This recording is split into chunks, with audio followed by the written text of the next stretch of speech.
Clic, clic. Waouh, tu fais hyper bien le clic. Merci. Abonne-toi. Et oui, c'est le retour des vidéos dans lesquelles on s'intéresse aux petits trucs insolites des gens, et ce format a désormais un nom, puisqu'il s'appelle « Sans son corps ». Rapport au fait que...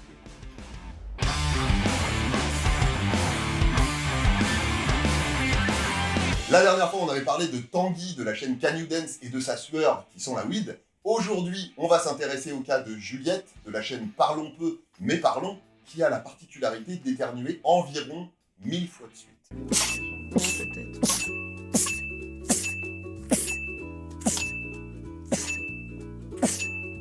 Et oui, parce que le monde se divise en deux parties, ceux qui éternuent une seule bonne grosse fois pour toutes, et ceux qui éternuent systématiquement 2 fois, 3 fois, 4 fois ou 1000 fois de suite.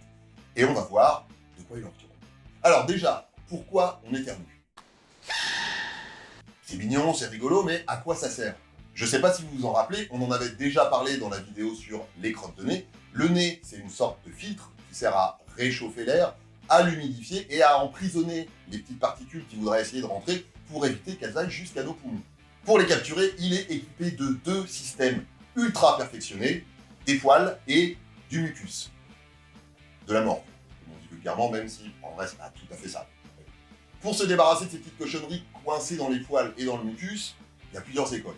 Soit on se mouche et on n'en parle plus, soit on attend que ça sèche, ça devient des crottes de nez, et là, chacun a sa petite technique personnelle, moi je ne touche pas, soit on laisse tout couler dans l'arrière-gorge et on avale. Mais parfois, ces petites cochonneries, c'est des grosses cochonneries. Ou alors, il y en a trop. Et dans ces cas-là, on a des capteurs dans le nez qui déclenchent une alarme et en même temps un réflexe qui consiste à expirer brutalement de l'air. On éternue. Ça marche aussi, par exemple, quand on se chatouille le fond du nez avec un cheveu. Ça, c'est un petit truc que je vous donne pour déclencher un éternuement qui ne voudrait pas venir. C'est cher, c'est cadeau. Et pareil, si on respire un truc irritant, genre du froid, des vapeurs toxiques ou une chronique d'Éric Zemmour. Et il y en a même qui éternuent à cause du soleil, mais ça, on va en reparler bientôt dans une autre vidéo. Ouais, alors, un truc, donc on y est, on éternue par la bouche et par le nez. Alors vous avez vu, dans les deux cas, c'est dégueulasse, ça envoie de la morve et des germes partout dans l'air, donc, soyez sympa, quand vous éternuez, mettez la main devant la bouche et devant le nez. Et allez vous laver les mains après. Et il faut savoir qu'un éternuement, c'est un truc balèze, en termes de puissance et de vitesse de l'air expulsé. On entend dire un peu tout et n'importe quoi, les plus vieilles études laissaient penser qu'on était proche des 350 km/h. Plus raisonnablement, il y en a d'autres qui avancent le chiffre de 150 km/h, et plus récemment, des études, alors là je fais les guillemets avec les doigts mais vous ne pouvez pas le voir, avancent le chiffre de 15 km/h qui pourrait monter jusqu'à 50-60 km/h. Donc vous voyez, c'est balèze. Bon, en réalité, on va pas se mentir, on s'en fout un peu, déjà parce que c'est pas une course, un éternuement, arrêtez un peu avec la compète à tout prix, et puis ensuite parce que ça varie pas mal d'une personne à l'autre, mais ça, on va en reparler.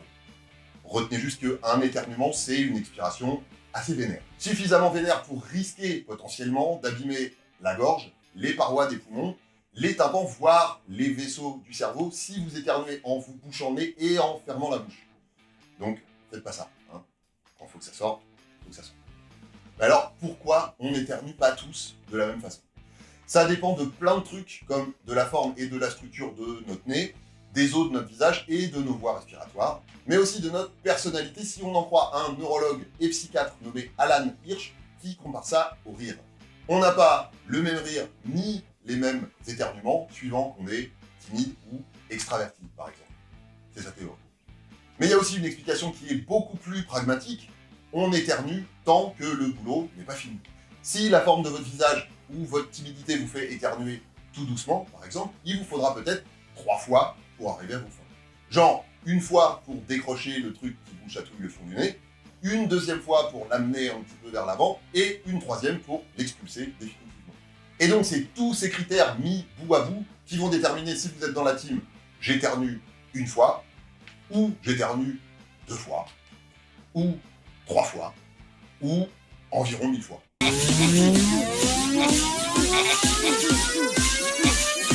Voilà, sans son corps, c'est fini pour aujourd'hui. On se retrouve très vite pour de nouvelles vidéos. D'ici là, prenez soin de vous et prenez soin des autres. Mettez-vous bien et surtout, portez-vous bien.